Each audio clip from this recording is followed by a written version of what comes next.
பிஜேபிக்கு பெரிய அதிர்ஷ்டம் இருக்குது, வந்துருச்சு கூட்டம், அதெல்லாம் ரைட்டு. ஆனால் நான் என்ன சொன்னேன், சகோதரா உன் பேச்சாலேயே இந்த பத்திரிகைக்காரர்களை திருப்பின ஒரே ஆள் நீ தான்.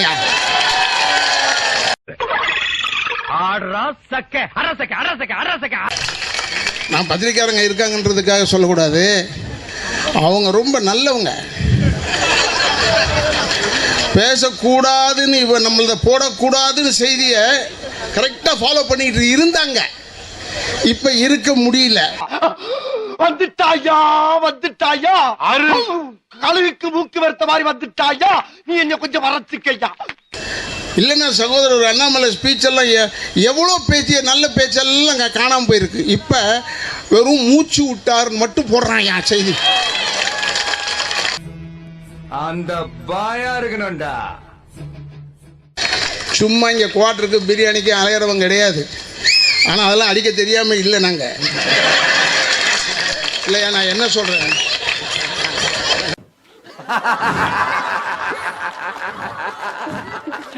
சாம்பார் ஆப்பு எனக்கு.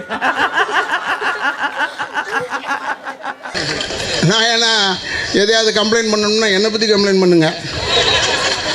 ஏன் நான் சொல்கிறேன்னா, நான் ஒன்றே ஒன்று சொல்கிறேன், நான் திராவிடத்தில் திமுகவில் 30 வருஷம் குப்பை கொட்டிக்கிட்டு இருந்தவன். அண்ணா திமுகவில் 18 வருஷம் சிங்கமான தலைவியோடு இருந்தவன் புரட்சி தலைவி அம்மா அவர்கள். நாட்டுயர்வை நல்லதென நாளெல்லாம் பாடுபடும் நல்ல மனம் கொண்டவரும் அம்மாதான், நல்ல மனம் கொண்டவரும் அம்மாதான். பூமி உள்ளவரை எங்கம்மா புகழே நிலைத்திருக்கும். ஒன்றே ஒன்று சொல்கிறது, சகோதரர் ஸ்டாலின் எனக்கு பிடிக்கும் வர. ஏன்னா கலைஞர் குடும்பத்திலேருந்து ஒருத்தர் முதலமைச்சராக வந்திருக்காருன்னு எனக்கு சந்தோஷம் எப்பயுமே. அவர் நல்ல மனுஷன்தான், கூட இருக்கிறது தான் சரியில்லை. நடைபெறுகிறது அது எட்டாட்டு கேட்டா நைட்டு 12 மணிக்கு ரிசல்ட் போடுறாங்க. இது அயோக்கியத்தனம் இல்லையா? 12 மணிக்கு செகண்ட் ஷோ படம் போடலாம், ரிசல்ட் போடலாமா? தப்பு இல்லையா அது? ஏன்னா சகோதரர் அண்ணாமலை சொல்கிறேன், நீங்கள் தயவுசெய்து சகோதரர் ஸ்டாலினை பேசுகிறத விட்டுருங்க. ஏன்னா அவர் ஊழல் பண்ண மாட்டார். ஏன்னா 5 லட்சம் கோடிக்கு சொந்தக்காரன்டா, அவன் போய் ஊழல் பண்ணுவானா? இது எல்லாம் நீ போய் சொல்லணும்டா. ஆம்பளைங்கிட்ட சொல்லணுங்கிறது முக்கியம் இல்ல, நம்ம ஊர் பொம்பளைங்கிட்ட போய் சொல்லணும். அம்மா, அக்கா, தங்கச்சி. ஏன்னா 5 லட்சம் கோடிக்கு சொந்தக்காரன்டா, அவன் போய் ஊழல் பண்ணுவானா? இப்படி எல்லாம் போய் சொல்லணும். டேய், நான் ஒரு சிற்பி மாதிரிடா, எப்படி செதுக்கிறேன் பாத்தியா? அட உண்மையா, என்ன எதுக்கு போய் கிண்டலை கை தட்டுறீங்க? இல்லை இல்லை, தெரிஞ்சு வச்சுங்க. அவர் 5 லட்சம் கோடிக்கு சொந்தக்காரரு. அவர் இப்போ பாருங்க, அவர் பரிசுத்த ஆவியாக இருக்கணும்னு இருக்கிறவனை பூரா சம்பாதிக்க கூடாதுன்னு சொல்றாரு.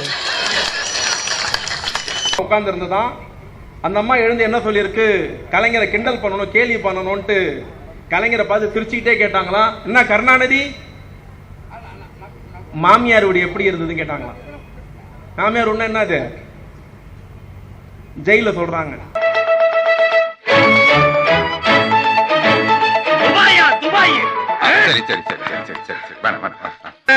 செருப்பு மேல விழுந்துருமே. நல்லா இருக்கியா? ஏன் கழட்டுறது? அன்றவரா இந்த செருப்பு எடுத்துட்டு போயா? செருப்பை எடுத்து குடுக்கிறியா எரியான்னு எவனுக்கா தெரியும்? நில்லுன்றல. பாரு, நல்ல மனுஷமா நடிக்காத. அதிகாலே 2 அக்யூஸ்டுங்க இருக்காங்க, பெரிய அக்யூஸ்டுங்க.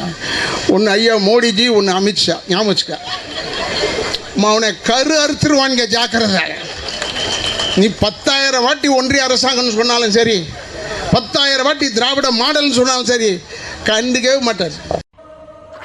சூரியன் தோன்ற இடம் நம்ம ராஜ்யம் தான். ஆனா ஒரு அரசனோட ஆட்சி காலம் அந்த சூரியன் மாதிரியே உதிக்கும் மறையும். ஒரு நாள் என்னோட ஆட்சியில மறைகிற இதே சூரியன் புது அரசனான உன்னோட ஆட்சியில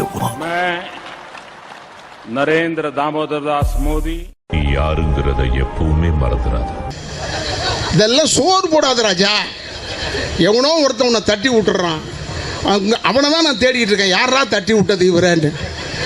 ஏன்னா திராவிட மாடல்னு இல்லைன்னு சொல்லி திராவிட இயக்கத்தில் இருக்கிற அந்த அட்வொகேட் அம்மா சொல்லிச்சு, திராவிட மாடல் என்பது குற்றம் தான் சொல்லுது. கேட்க வேணாமா? அதெல்லாம் ரொம்ப ஃப்ராங்கா சொல்றேன் ரவி பிரகாஷ். ஸ்டாலினுக்கு ஆட்சி நடத்த தெரியலங்க.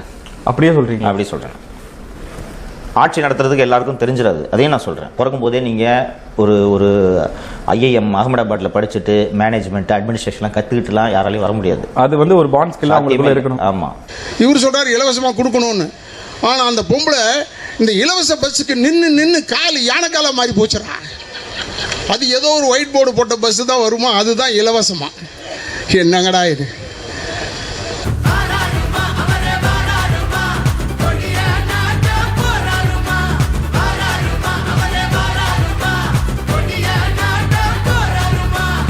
இப்போ கூட பேசும்போது இந்த ஜெகத் காஸ்பர் வேறு ஒரு ஆள் இருக்காரு, அவன் பாதிரி மாதிரி சொல்கிறான், நான் கிறிஸ்துவ இன்ஸ்டியூஷனில் படித்தவன், நான் கிறிஸ்டின்ஸை திட்டத்துக்கு வரல, முஸ்லீம் இன்ஸ்டிடியூஷனில் படித்தவன், முஸ்லீம்களை திட்டுவதற்கு வரவில்லை.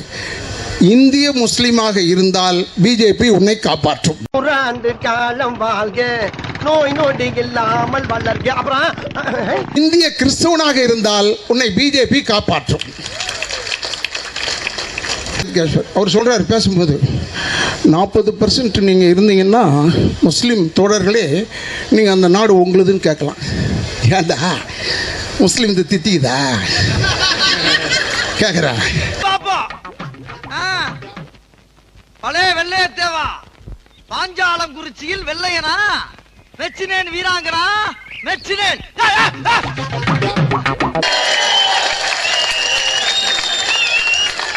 டேய், பாஷை தெரியாத கர்நாடகாலேயே மௌனை பப்பு விட்டாட்டினுண்டாவன் தலை.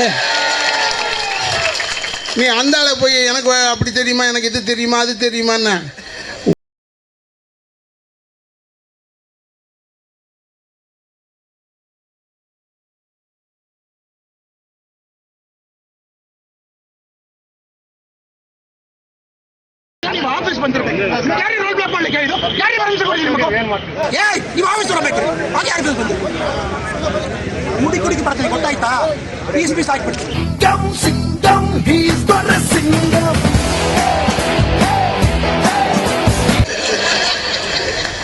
என்ன நீ வந்து இப்போ ஊர் பூரா நோண்டி வச்சிருக்க, கேட்டால் சீர்திருத்தம் பண்ண போகிறேன் சென்னையன்னு. முதல்ல நீ சீர்திருத்தம் பண்ணிக்க, ஒன்றை சீர்திருத்தம் பண்ணு. நீ கேட்ட ஒவ்வொரு கேள்வி என்ன செருப்பால் அடிச்ச மாதிரி இருக்குடா. மாதிரி இல்ல, உண்மையிலே செருப்பால தான் அடிச்சது. சரி, ஃபீல் பண்ணாத. பாத்தீங்களா, கேட்டீங்களா, டிவில தெரிஞ்சதா? சப்ஸ்கிரைப் செய்யாம வீடியோ பார்த்தா என்ன நிலைமை பாக்குறீங்களா? தயவு இந்த நாடும் நாட்டு மக்களும் நாசமாய் போகட்டும்.